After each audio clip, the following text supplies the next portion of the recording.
நாங்கள் எப்போவுமே எங்களோட நாட்டிலே நாங்கள் அகதிகளாக தான் இருக்கிறோம். இதில் பாருங்க முன்னுக்கு பொருளாதாரத்தை இப்போ 30 வருஷமாக தலைமுறையாக அழிச்சிருக்கு. இருந்த போதிலும் மக்கள் தங்களுடைய காணிகளை மீட்பதற்காக பாதுகாப்பு காரணங்கள் சொல்ல முடியாது. ஏனென்றா இந்த சந்தையிலிருந்து அந்த ஏர்போர்ட் சந்தை இடம் தேவையில்லை, எங்களுக்கு ஒரு இடம் தேவையில்லை. வசாவலான் தலைப்பளை வீதி உண்மையிலேயே தலைப்பளை ஆதாரத்தை சொந்த நிலத்தில் அழுது குளறி இந்த ஆர்ப்பாட்டங்களில் எங்களோட என்ன செய்தவங்களா நீங்கள்? இங்கால பார்த்தீங்கன்னா மானம்பரா பிள்ளையார் ஆலயம். இந்த மானம்பரா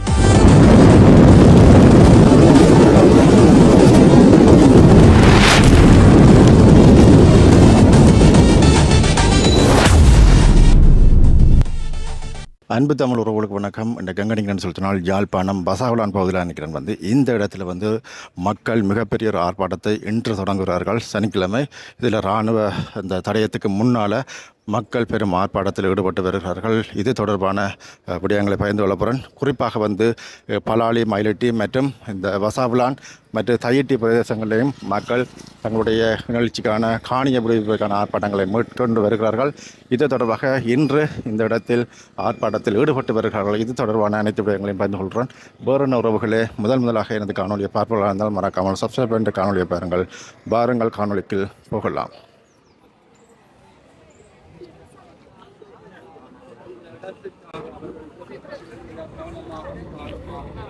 அவர் மறந்துட்டார் காணியாசு.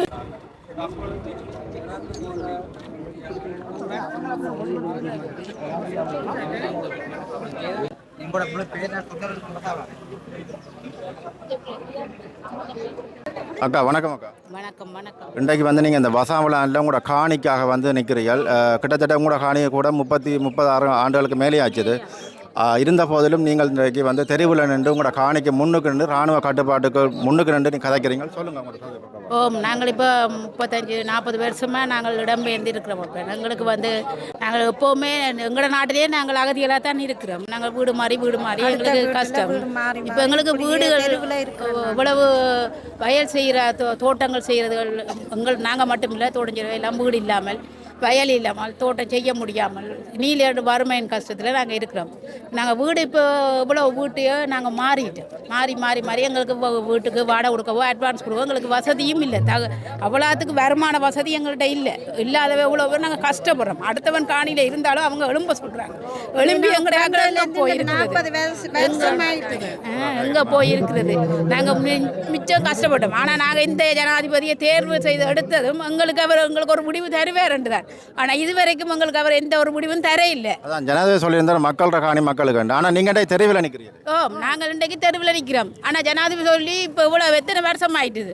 எங்களுக்கு இந்த ஜனாதிபதி மாறணுமன்ற இது இல்லை. எங்களுக்கு வேறு நிரந்தரமாக இருக்கணுமன்ற விருப்பம் தான். எங்களுக்கு அவர் மாற்றி அமைக்கணுமன்ற எண்ணமும் இல்லை. ஆனால் எங்களோட சொத்து நீங்கள் ஜனாதிபதி விரும்புகிறீர்கள். ஆனால் ஜனாதிபதி உங்களோட நிலைமையை புரிஞ்சு சொல்கிறார் இல்லையா? அதான் நாங்கள் அவரை விரும்பித்தான் நாங்கள் எடுத்தோம், தேர்வு செய்தோம். ஆனால் அவர் எங்களை விரும்பி எங்களுடைய எங்களோட சொத்துக்களை தர்றாரு இல்லை. ஆனால் சும்மா தான் காடாக இருக்குது. இப்போ அதில் இராணுவம் எதுவும் ஒன்றும் செய்யலை, சும்மா தான் காணிகள் இருக்குது. அப்போ எங்களோட காணிகள் எங்களுக்கு விட்டு தரலாம் தானே. இப்போ எங்களுக்கு யுத்தம் நடந்து இப்போ இவ்வளோ காலம் ஆயிட்டுது. இது வரைக்கும் எங்களுக்கு என்ன புலிகள் வருதா, எங்களுக்கு தாக்கம் செய்கிறோமா, நாங்கள் என்ன செய்ய போகிறோமா, அதுவும் இல்லை. நாங்கள் போராடி நாங்கள் ஒன்றும் செய்ய போகிறது இல்லை. எங்களோட இடத்தை எங்களுக்கு தந்தால் போதும். ஜனாதிபதிகிட்ட நாங்கள் தாழ்மையாக கேட்டுக்கொள்கிறோம். எங்களோட பூமியில் எங்கள்கிட்ட தர சொல்லி நாங்கள் மிச்சம் கஷ்டப்படுறோம். எங்களுக்கு வீடுகள் எல்லாம் கூலிக்கு எடுக்க முடியலை. எங்களுக்கு தரவும் மாட்டுறோம். எல்லாரும் வீடுகளை வேண்டி விட்டால் நாங்கள் எங்கே இருக்கிறது? இந்த நாட்டிலே நாங்கள் அகதியாக இருக்கிறோம். இந்த கஷ்டம் எங்களுக்கு வேண்டாம். நாங்கள் இவ்வளோ பிள்ளை குட்டிகளோட இவ்வளோ கஷ்டப்படினோம். எங்களுக்கு எந்த அரசாங்கத்தால் நாங்கள் இடம்பெயர்ந்தோம்னு சொல்லி இதுவரை காலத்தும் எங்களுக்கு அரசாங்கத்தால் எந்த ஒரு சலுகையும் இல்லை, எங்களுக்கு செய்யவும் இல்லை. சரியாக்கா, நன்றியாக்கா.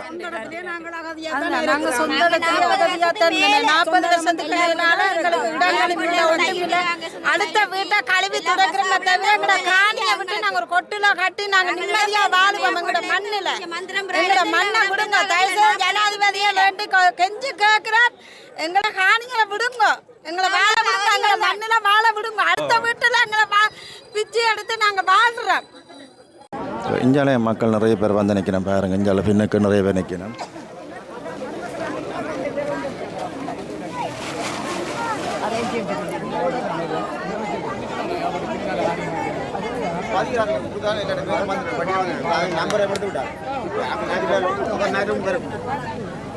முன்னுக்கு பாருங்கள் சைன்கள் வச்சு கொண்டு வைக்கிறோம் இங்கே வந்தாக்கிற தொகைகள்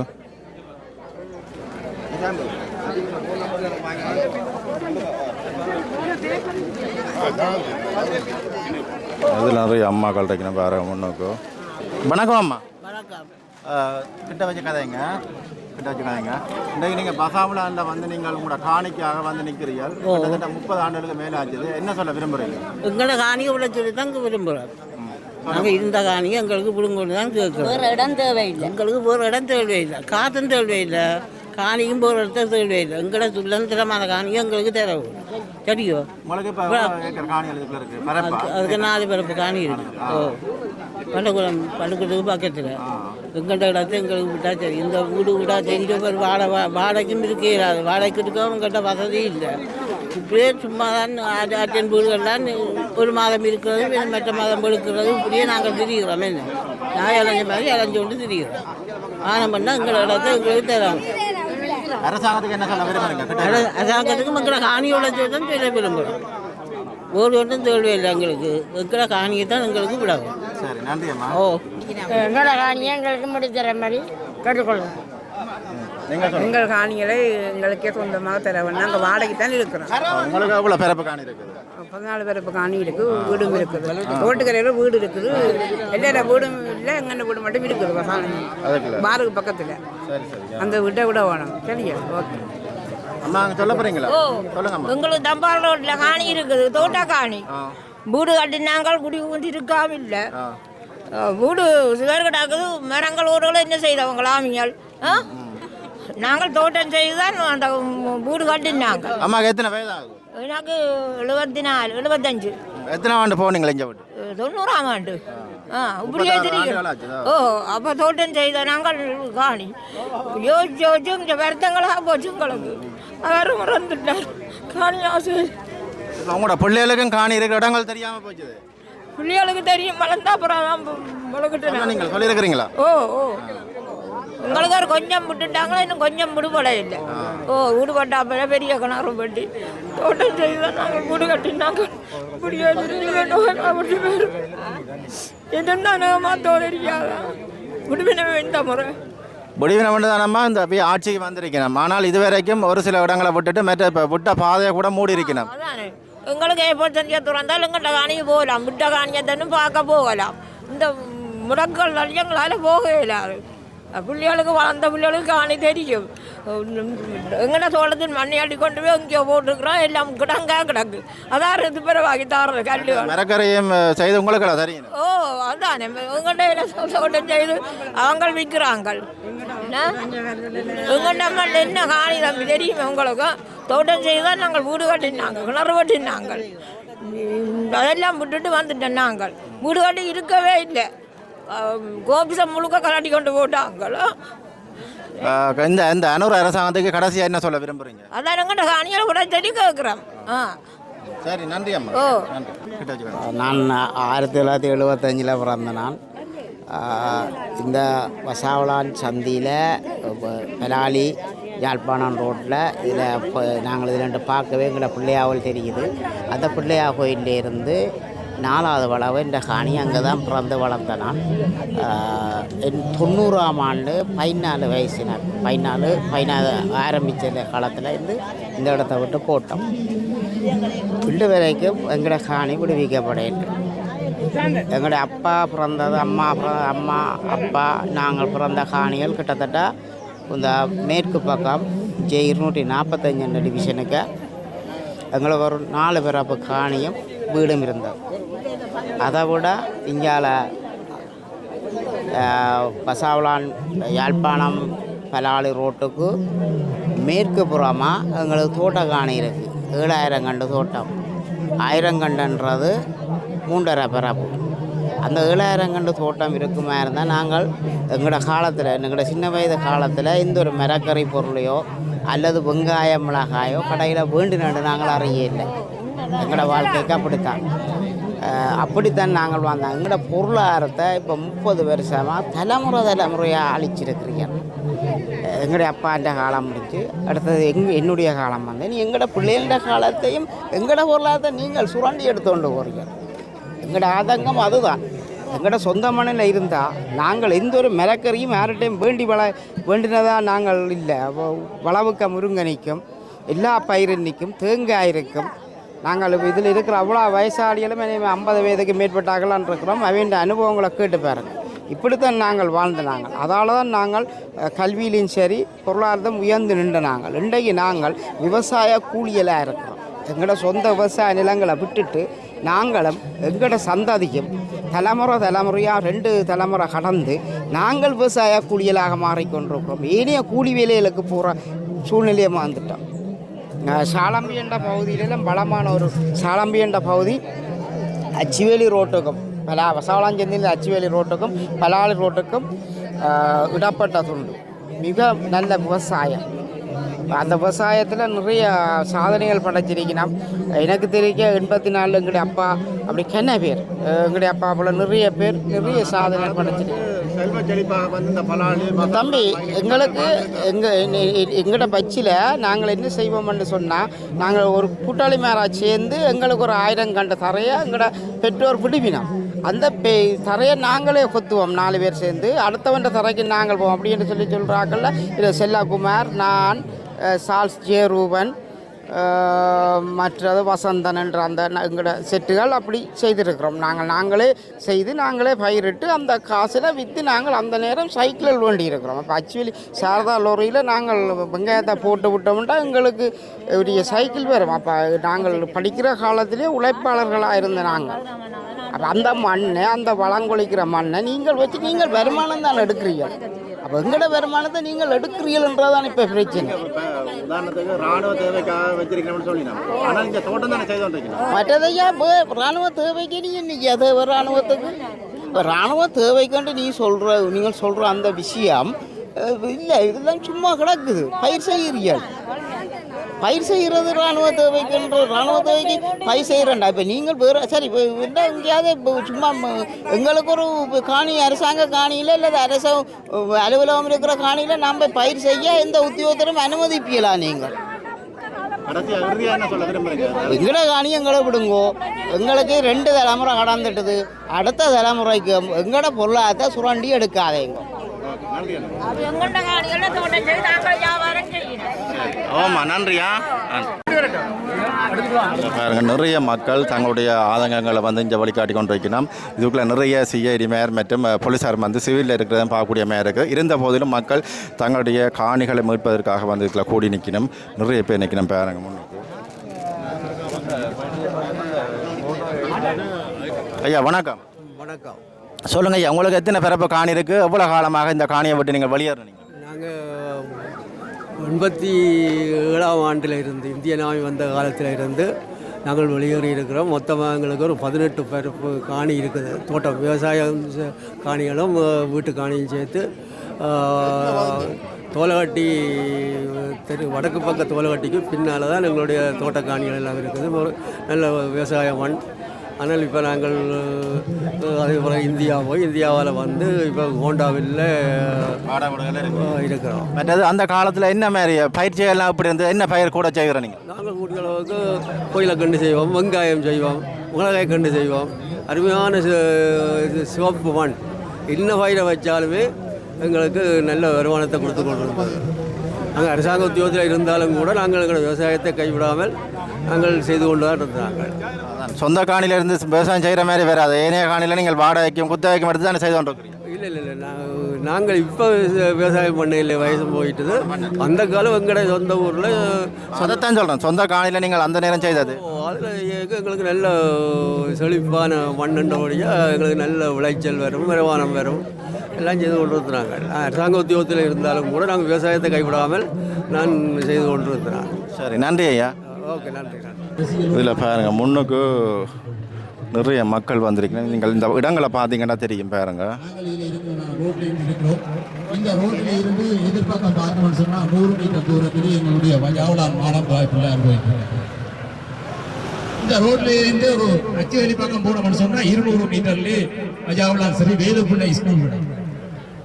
அங்கே ஒரு 50 மீட்டர் போனோம்னு சொன்னா கவுளவெட்டு ஆச்சரியம் வந்து இப்படி வந்து பார்த்தோம்னு சொன்னா இந்த ரோட் மண்ட இருந்தது, விசத சாலை இருந்தது, பொது சந்தை இருந்தது. இவ்வளவு இருந்த இந்த மண் கேட்கவில்லை. எங்களுடைய காணிகளையும் எங்களுடைய மத வழிபாட்டு தலங்களையும் எங்களுடைய பொது சொத்துக்களையும் நாங்கள் கல்வி கற்பதற்குரிய அந்த இடங்களினையும் எங்கள்கிட்ட தாருங்கள். நாங்கள் வேறு எதையும் உங்களிடம் கேட்கவில்லை. நீங்கள் இப்ப இந்த பாதையை தொடர்ந்து விட்டிருக்கிறீர்கள். இந்த அசாவளான் சந்தையிலிருந்து வெள்ளிப்படைக்கு போற தூரத்தில் வந்து பார்த்தோம்னு சொன்னால் நாளைக்கு ஒரு 500-600 மீட்டருக்குள்ளதான் அந்த பாதை தடைப்பட்டிருக்கிறது. அப்ப அந்த பாதை விடப்படுமாயின் இந்த வசாவளான் கிராமத்திலே இருந்து அஞ்சவேலி கிராமத்திலே இருந்து வெள்ளிப்படை வைத்தியசாலைக்கு செல்வது வந்து மிக இலகுவான ஒரு செயற்பாடு. வணக்கம்.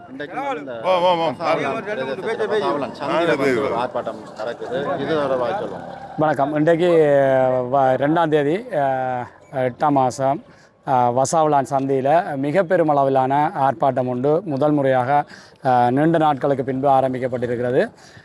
உண்மையில் வசாவளானில் இருக்கிற இராணுவ வைத்தியசாலை இதில் கட்டப்பட்டு கொண்டிருக்கிறது. ஒரு சட்டவிரோதமான இராணுவ கட்டுமானம்.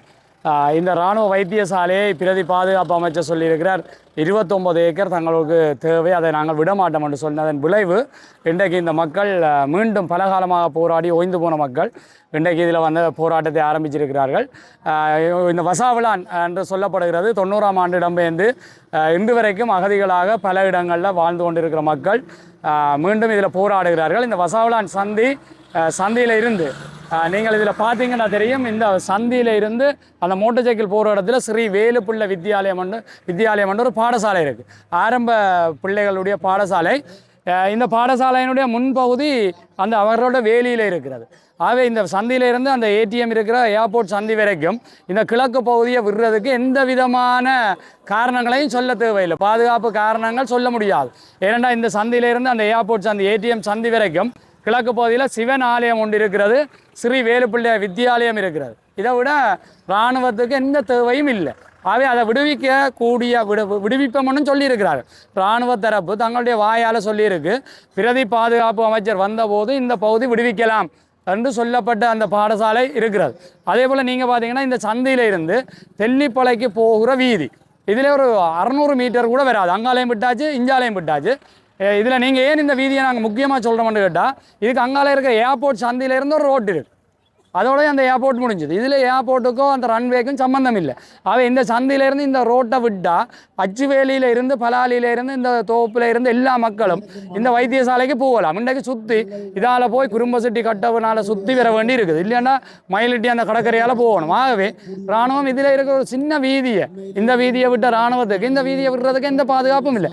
அதே போல் பார்த்தீங்கன்னா இந்த போராடுற இடத்துக்கு பின்னுக்கு ஒரு ஆட்லரி தளம் மட்டும்தான் இருக்குது. இந்த ஆட்லரி தளத்தை தவிர வேறு எந்த இராணுவமும் இல்லை. ஆகவே இந்த இதை வச்சுக்கொண்டு இங்கே வரைக்கும் சொன்னால் இதில் இருந்து அங்கே வசாவளான்னு போய் குறும்பசிட்டி கட்டுவன் என்று சொல்லி இதில் ஒரு கிட்டத்தட்ட ஒரு 350-400 ஏக்கருக்கு மேலே வச்சுக்கான். ஒரு பிரயோசனமும் இல்லை. ஆனால் உள்ளுக்கு என்ன செய்கிறான்டா சிவில் பாதுகாப்பு திணைக்களம் விவசாயம் செய்து கொண்டு. இதுதான் உண்மையான விஷயங்களை நாங்கள் சொல்கிறோம். இதுக்கு இல்லை இந்த ஆட்லரி தளத்தை தவிர வேறு எதுவுமே இல்லை. ஆனால் உள்ளுக்கு நீங்கள் குறும்பசிட்டிக்கால போய்க்க பார்த்தீங்களென்றால் வேலிக்கரையில் இப்பிலிப்பில் காடு இருக்கே தவிர உள்ளுக்கு விவசாயம் செய்கிறான். அதாவது சிவில் பாதுகாப்பு திணைக்களம் விவசாயம் செய்யுது. அதை நீங்கள் போய் பார்த்தீங்கன்னா ஏராளமான வீடுகள், ஒவ்வொரு வீடும் இன்றைக்கு 4 கோடி 3 கோடி பெறுமதியான வீடுகள் அங்கே இருக்குது. அங்கே விட்ட வீடுகள் இராணுவம் கேம்ப் எடுத்து போயிட்டு சிவில் பாதுகாப்பு திணைக்களம் போட்டு வச்சிருக்கு. இங்கால பார்த்தீங்கன்னா மானம்பரா பிள்ளையார் ஆலயம். இந்த மானம்பரா பிள்ளையார் ஆலயம் இதில் இருக்கிற ஒரு மிக பிரசித்தி பெற்ற பழமையான ஒரு பிள்ளையார் ஆலயம். வெள்ளிக்கிழமை இந்த பாதையால் போய் வழிபடுறாக்கு விட்டுருக்காங்களே தவிர இதை விடுறாக்கு மகேஷ் நாணயக்காரர் எப்போது சொல்லிட்டார், இதை நாங்கள் விடுவோம், நீங்கள் போய் வழிபடலாம்டா. இதை விட இதுக்கு 7 கோயில் இருக்குது. வன்னியர் கோயில், சின்ன 7 கோயில். அப்போ இது தொடர்பாக விடுறதுக்குரிய எம்ஓடி எல்லாம் வந்திருக்குது. இந்த பகுதி விடுறதுக்குரிய எம்ஓடி வந்திருக்குது. இப்போ எம்ஓடி வேண்டாம் என்ன, அதை பாதுகாப்பு அமைச்சால் விடலாமென்று வந்த காணியை விடையில்லைன்னா என்ன காரணம்? தமிழர்களுடைய காணி நாங்கள் வேணுமெண்டா வச்சிருப்போம், வேணுமெண்டா விடுவோம். இதே காணியில் வேறு ஒன்றும் இல்லை. அந்த இராணுவ வைத்தியசாலையை தவிர வேறு எதுவும் இல்லை. அப்போ இராணுவ வைத்தியசாலை இப்போது சட்ட ரீதியான நடவடிக்கையை போயிருக்குது. ஆகவே மிச்ச இடத்த விடலாம் தானே. இப்போ அந்த கட்டுமானம் தொடர்பாக அது கோர்ட்ஸோட போய் பார்க்கலாம். மிச்ச காணியை விடுறாக்க எந்த பிரச்சனையும் இல்லை. ஆகவே இராணுவம் என்ன நினைக்குதுன்னு கேட்டால் நாங்கள் விரும்பினா விடுவோம், இல்லைன்னா விட மாட்டோம். அது ஏற்றுக்கொள்ள முடியாதானே. மக்களுடைய காணியில் இன்னொருவருடைய காணியில் அவர்கள் எப்படி குடியிருக்கிறது? நீங்கள் இப்போ பார்த்தீங்கன்னா தெரியும், 1985ஆம் ஆண்டு கெசட் பண்ணின காணியை சுவீகரிக்க முடியாமல் நிற்கணும். இதுதான் உள்ளது. அப்போ பிறகு எப்படி இதை பிடிக்கலாம்னு நினைக்கிறீங்க? அப்போ பொய்யுக்கு தானே, எங்களை அழைக்கிறதுக்கு தானே செய்கிறீங்க. அப்படி விடையலாம். பிடிக்கலுமா? பிடிக்கலாம். இராணுவம் காணியை பிடிக்கலாது, மக்களுடைய உறுதி காணியை பிடிக்கலாது. நீங்கள் அரச காணியில் வேணுமெண்டா இருங்கோ, இராணுவம் மக்களுடைய காணியை பிடிக்கலாது. நன்றி. அறவழி போராட்ட நிகழ்ச்சியாக தொடரும். ஏற்பாடுகளை குழுவினர் செய்வார்கள். அது சம்பந்தமான தகவலும் மக்களுக்கு வழங்கப்படும். அதே நேரம் இந்த எமது கௌரவ ஜனாதிபதி அவர்களை மீண்டும் மன்றாட்டமாக நாம் கேட்கின்றோம். உங்களால் இதைத்தான் நிச்சயம் முடியும். ஏன்னு சொன்னால் கடந்த ஆட்சியாளர்கள் செய்யாத சில துணிகரமான முடிவுகளையும் செயலை இந்த ஐயா அவர்கள் செய்திருக்கின்றார். இந்த பலாலி பிரதான வீதி கடந்த 34 ஆண்டுகளாக யாருமே உள்நுழைய முடியாமல் இருந்தது. நிச்சயமாக இன்று மக்களுக்கு அதனை வழங்கி இருக்கின்றார். மக்களுக்கு வழங்கி என்ற மக்களோட போக்குவரத்தை இலவுபடுத்தி இருக்கின்றார். உண்மையிலே மிகவும் வரவேற்கத்தக்க விடயம். அதே போல் எமது ஜனாதிபதி நினைத்தால் நிச்சயமாக இந்த அச்சுவேலி தெல்லிப்படை வீதியை அவரால் திறந்துவிட முடியும். அவர்கள் செய்வார் என்ற நம்பிக்கையில் தான் நாங்கள் இதில் எல்லோருமே காத்திருக்கின்றோம். நிச்சயமாக ஜனாதிபதி அவர்கள் மக்களின் காணிகள் மக்களுக்கு உரியது என்று நிச்சயமாக கூறியிருந்தார். அதனை அவர் செய்து முடிக்க வேண்டும். அவர் செய்வார் என்ற நம்பிக்கையில் தான் நமது மக்கள் வாக்களித்திருக்கிறார்கள். 2 ஆண்டுகள் கடந்து விட்ட ஒரு ஆதங்கத்தை தான் நாங்கள் இதில் கூடியிருக்கின்றோம். ஏன்னு சொன்னால் 2 ஆண்டுகள் கடந்து விட்டால் 2-3 ஆண்டுகள் தான் இருக்கின்றது அவரோட ஆட்சிக்கான அடுத்த ஜனாதிபதி தெரிவு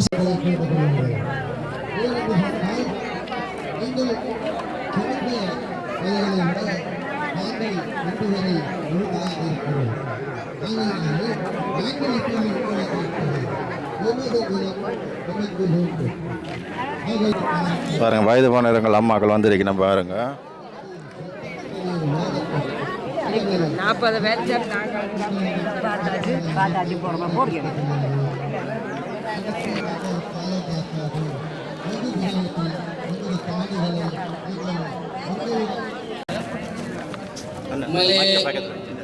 நாம் இந்த குடியிருந்த பகுதிக்கு எதிர்த்து செயல் இருக்கின்ற எமது வயாவுலான் மானம்பர பிள்ளையார் சரி, அல்லது இந்த அச்சுவலி ரோட்டில் இருக்கின்ற ஸ்ரீ வேலுப்பிள்ளை பாடசாலை சரி, மற்றும் இந்த சூழலை அண்டிய பகுதியில் உள்ள சந்தைகள், கிராம அபிவிருத்தி சங்கம் மற்றும் விளையாட்டு மைதானம், தோளாட்டி, நெல்ரச உற்பத்தி சாலை மற்றும் விண்மீன் மன்றம் போன்றவை இன்றைய காலப்பகுதியிலும் விடுபடாத பகுதியில் காணப்படுகின்றன. அதே போன்று வசாவலான் தெல்லிப்பளை வீதி, உண்மையிலேயே தெல்லிப்பளை ஆதார வேத்தை சாலைக்கு செல்வதற்கான பிரதான வீதி ஒரு குறுகிய இடப்படப்பிலே விடப்படாத பகுதியாக காணப்படுகின்றது. அந்த இடப்பகுதியை விட்டால் நமது மக்கள் தெல்லிப்பளை வைத்தியசாலைக்கு செல்வதற்கு மிகவும் உதவியாக காணப்படும். அதே போன்று கௌரவ ஜனாதிபதி அவர்கள் எந்த ஒரு அரசாங்கமே செய்யாத ஒரு திறமையான ஒரு வேலைப்பாடை செய்திருக்கின்றார். அதாவது யாழ்ப்பாணம் பலாலி வீதியை முழுமையாக திறந்து விட்டுகின்றார். அது எந்த அரசாங்கமே செய்யாத ஒரு முயற்சியை அவர் தன்னால் முடியும் என்ற ஒரு நம்பிக்கையிலே திறந்து விட்டுகின்றார். அப்படி திறந்துவிட்ட ஜனாதிபதி அவர்கள் நமது தெல்லிப்பளை வயாவலான் வீதியையும் மிக விரைவாக திறந்து விடுவார்கள் இருந்தால் அது மக்களுக்கு பெரும் உதவியாக இருக்கும். அத்துடன் அந்த பரப்பிலே அடங்கியிருக்கின்ற பெருமளவான விவசாய நிலங்கள் மக்கள் மீளவும் குடியேறி அவர்கள் தங்களுடைய வாழ்வாதாரத்தையும் ஜீவன வம்சத்தையும் தாங்களாக செய்து ஒரு வறுமையற்ற நிலையிலே வாழக்கூடிய நிலைமையை உருவாக்கி தர வேண்டும் என்றும், இன்று இந்த ஆர்ப்பாட்டத்திற்கு பார்த்தீங்கன்னு சொன்னால் நமது இலங்கையில் பார்த்தீங்கன்னா பல பாகங்களில் இருந்தும் கனவில் வந்திருக்கின்றார்கள். அவர்களுடைய ஒரே ஒரு ஆசை தங்களுடைய கடைசி கால பகுதி, அதிலே ஏனைய பகுதியில் வசிக்கின்ற முதியவர்களுடைய கடைசி ஆசையாகவும் அதைத்தான் இருக்கின்றது. அதாவது தாங்கள் இறப்பதற்கு முன்னராவது தங்களுடைய சொந்த இடத்திலே சென்று வாழ வேண்டும். ஏன்னு சொன்னால் தங்களுடைய சொந்த இடத்துக்கு சென்றால்தான் தங்களுடைய பிள்ளைகளுக்கு தங்களுடைய காணிகளை இடங்காட்டி எதிர்கால சந்ததிகளாவது இந்த சொந்த மண்ணிலே இது எங்களுடைய இடம், நமது அம்மா அப்பா மூதாதையரிடம் என்று சொல்லி மிக சுதந்திரமாகவும் தங்களுக்கு ஒரு சந்தோஷமான ஒரு வாழ்க்கையிலையும் வாழக்கூடியதாக இருக்கும். எனவே அரசாங்கமாகிய தற்போதைய அரசாங்கம் தயவு செய்து உங்களுடைய அரசின் இலக்கள் ஒன்றான மக்கள் காணிகள் மக்களுக்கே என்ற உங்களுடைய வாசகத்தை வெறுமனே வாய்ச்சொல்லில் மட்டுமில்லாது மக்களின் அபிலாசைகளை உணர்ந்து மிக விரைவாக, அதாவது காலதாமம் இல்லாமல் மிக விரைவாக இந்த செயல்திட்டத்தை நிறைவேற்றுவதாக இருந்தால் இந்த போராட்ட அமைப்பாக நாம் உங்களுக்கு நன்றி கடவுளாக இருப்போம். இந்த போராட்டம் அரசாங்கத்துக்கு எதிரானதோ அல்லது யாருக்கும் எதிரானதோ இல்லை. எமது உரிமையை வென்றெடுப்பதற்காகத்தான் நாங்கள் இங்கே வந்து வருகின்ற இந்த கவனவை பழக்கம் செய்து கொண்டிருக்கின்றோம். எனவே இன்று இந்த அமைதி வழி போராட்டத்துக்கு எமது நாட்டின் எல்லா பாகங்களிலும் வந்த அனைத்து மக்களுக்கும் ஏற்பாடாளர் குழு சார்பிலே நான் நன்றியை தெரிவித்துக் கொண்டேன். நன்றி. வேறு உறவுகளே, உண்மையில் வந்து இந்த பசாவளம் பிரதேசத்திலேயும் மக்கள் வந்து தங்களுடைய இந்த காணி மீட்புக்கான போராட்டங்களை செய்து வருகிறார்கள். இது ஒரு வித்தியாசமான ஒரு காணொலியாக இருக்கும். அவர்களின் சொந்த நிலத்தில் அழுது குளறி இந்த ஆர்ப்பாட்டங்களில் ஈடுபட்டு வருகிறார்கள். இந்த அரசாங்கம் இந்த காணிகளை விடுவிக்காத கோரினும் இந்த காணிகள் விடுவிக்காத நிலையில் மக்கள் வீதிக்கு வந்து இந்த ஆர்ப்பாட்டங்களை செய்து வருகிறார்கள். வேறு உறவுகளை இத்துடன் இந்த காணொலியை நிறைவு செய்கின்றேன். மீண்டும் நல்லதொரு காணொலியோடு சந்திப்போம். நன்றி, வணக்கம்.